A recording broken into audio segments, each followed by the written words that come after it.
சென்னை ஈக்காட்டுத்தாங்கலில் தனியார் சொகுசு பேருந்து பாலத்தின் சுவரில் மோதி தலைக்குப்புற கவிழ்ந்து விபத்துக்குள்ளானது. இதுகுறித்து கூடுதல் தகவல் அங்குள்ள எமது செய்தியாளர் பாஸ்கரிடம் கேட்கலாம். பாஸ்கர், பேருந்து எங்கிருந்து வந்தது, விபத்து எப்படி நிகழ்ந்தது என்பது பற்றி விரிவா சொல்லுங்க பாஸ்கர்.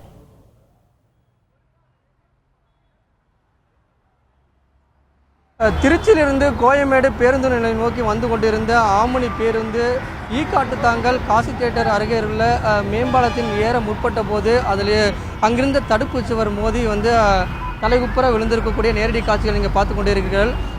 அதிகாலை வேளையில் ஓட்டுநர் இந்த பேருந்து ஓட்டி கொண்டிருக்கின்ற போது அவருடைய நிலை தடுமாறி இந்த பேருந்து தலைகுப்புற விழுந்திருக்கிறது. பேருந்தில் 17 பேர் இருந்த 15 பயணிகளும் ஓட்டுநர் நடத்துனருடன் இந்த பேருந்து வந்து கொண்டிருந்த போது ஓட்டுநருடைய அதாவது அதிகாலை வேலை என்பதாலும் தூக்கத்தினுடைய கலக்கத்தில் இருந்ததன் காரணமாகவும் மேம்பாலத்தில் ஏற முற்பட்டது போது அங்கிருந்த தடுப்பு சுவரில் பேருந்தை மோதி இதன் விபத்து ஏற்பட்டிருக்கிறது. அதன் காரணமாக பேருந்து அப்படியே தலைகுப்புற விழுந்திருக்கிறது. இதன் காரணமாக இங்கு போக்குவரத்து நெரிசல் ஏற்பட்டிருக்கிறது. பேருந்தை இந்த இடத்திலிருந்து அப்புறப்படுத்தும் பணியில் போக்குவரத்து காவல்துறையினரும் தீயணைப்புத்துறையினரும் காவல்துறையினரும் ஈடுபட்டு கொண்டிருக்கின்றனர். அதிர்ஷ்டவசமாக யாருக்கும் உயிர் சேதம் ஏற்படவில்லை. இருந்தபோதும் காயம் ஏற்பட்டுள்ளதாக தகவல் கிடைக்கப்பட்டிருக்கிறது. தொடர்ந்து இந்த பேருந்தை அப்புறப்படுத்தும் பணியில் காவல்துறையினர் ஈடுபட்டு வருகின்றனர். இந்த பேருந்து திருச்சியிலிருந்து சென்னை நோக்கி வந்தபோது பேருந்தில் 40க்கும் மேற்பட்ட பயணிகள் இருந்தார்கள். ஆனால் ஒவ்வொரு இடங்களிலும் அந்த பயணிகள் இறங்கிவிட்டதன் காரணமாக பேருந்து கோயம்பேடு பேருந்து நிலையம் நோக்கி வந்தபோது அப்போது பேருந்தில் பயணிகளோட எண்ணிக்கை 15ஆகத்தான் இருந்தது. இதன் காரணமாக பேருந்து அதிக அளவில் பயணிகள் இல்லாத காரணமாகவும் விபத்து ஏற்பட்ட இடத்தில் தடுப்புச் சுவரில் மோதி விபத்து ஏற்பட்டதன் காரணமாகவும் அதிக அளவு பயணிகளுக்கு காயம் ஏற்படவில்லை. இருந்தபோதும் இந்த பேருந்தை அப்புறப்படுத்தும் பணியில் காவல்துறை தொடர்ந்து ஈடுபட்டு வருகின்றனர். பாஸ்கர், பேருந்து விபத்து குறித்து விரிவா சொன்னீங்க. காயம் யாருக்கும் அதிகமாக ஏற்படலன்னு சொன்னீங்க. அதாவது காயமடைந்தவர்களின் தற்போது நிலை என்ன? பேருந்து அங்கிருந்து அகற்றப்பட்டு விட்டதா? அங்கு போக்குவரத்து பாதிப்பு எந்த அளவுக்கு பாதிக்கப்பட்டிருக்கு? அதை பற்றி மேலும் விவரங்கள் ஏதாவது இருக்கா?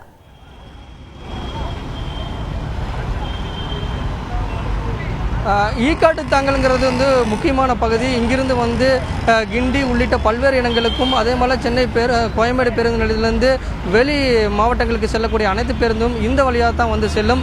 அதிகாலை நேரத்தில் விபத்து ஏற்பட்டதன் காரணமாக போக்குவரத்து நெரிசல் ஏற்பட்டிருக்கிறது. போக்குவரத்து நெரிசலை குறைப்பதற்காக போக்குவரத்து காவல்துறையினரும் தீயணைப்புத்துறையினரும் காவல்துறையினரும் தொடர்ந்து ஈடுபட்டு வருகின்றனர். இந்த பேருந்தில் 15 பயணிகள் இருந்தார்கள். விபத்து ஏற்பட்டவுடனே 5க்கும் மேற்பட்ட பயணிகள் பலத்த காயமுற்றனர். அவர்கள் உடனடியாக அரசு பொது மருத்துவமனை சிகிச்சைக்காக அனுப்பி வைக்கப்பட்டிருந்தனர். 10 பேருந்துகளுக்கு லேசான பயணிகளுக்கு லேசான காயம் ஏற்பட்டது. இருந்தபோதும் அவர்களுக்கு முதலுதவி அளிக்கப்பட்டு அருகில் உள்ள மருத்துவமனைக்கு அழைத்து சென்று சிகிச்சை அளிக்கப்பட்டு அவர்களுக்கு இல்லம் தெரிவிக்கிறாங்கிறது காவல்துறையுடைய தகவலாக இருக்கிறது. 5 பயணிகளுடைய அவர்களுக்கு பலத்த காயம் ஏற்பட்டது. அவர்கள் அரசு பொது மருத்துவமனையில் தற்போது சிகிச்சை அளிக்கப்பட்டு வருகிறது. பலத்த காயமற்றவர்களுக்கு தொடர்ந்து சிகிச்சை அளிக்கப்பட்டு வருகிறது. யாருக்கும் உயிரிழப்பு ஏற்படவில்லை. அந்த அளவுக்கு காயமோ ஏற்படவில்லை அப்படிங்கிறது காவல்துறையுடைய தகவலாக இருக்கிறது. தொடர்ந்து பயணிகளுக்கு சிகிச்சை அளிக்கப்பட்டு வருகிறது. இந்த பேருந்தை அப்புறப்படுத்துவதற்காக ராட்சத கிரேன் கொண்டு வரப்பட்டிருக்கிறது. இந்த இடத்துல போக்குவரத்து மாற்றங்கள் செய்யப்பட்டிருக்கிறது. வேறு வழியில் வாகனங்கள் திருப்பி விடப்பட்டிருக்கிறது. குறிப்பாக இந்த பேருந்து இன்னும் ஒரு மணி நேரத்தில் இந்த பேருந்து இந்த பகுதியிலிருந்து அப்புறப்படுத்தப்படுங்கிறது காவல்துறையுடைய தகவலாக இருக்கிறது. மாற்று வழியில் பேருந்துகள் இயக்கப்படுகிறதா அல்லது மாற்று வழியில் இயக்கப்பட்டால் போக்குவரத்து நெரிசல் ஏற்படுமா என்ற கோணத்தில் போக்குவரத்து காவல்துறையினர் அந்த பணியில் ஈடுபட்டு வருகின்றனர். தற்போது இந்த இடத்துல போக்குவரத்து தொடங்கி இருக்கிறது. ஒரு மணி நேரத்தில் இந்த பேருந்து இந்த இடத்துல இருந்து அப்புறப்படுத்தப்படுங்கிறது காவல்துறையினர் தகவலாக இருக்கிறது.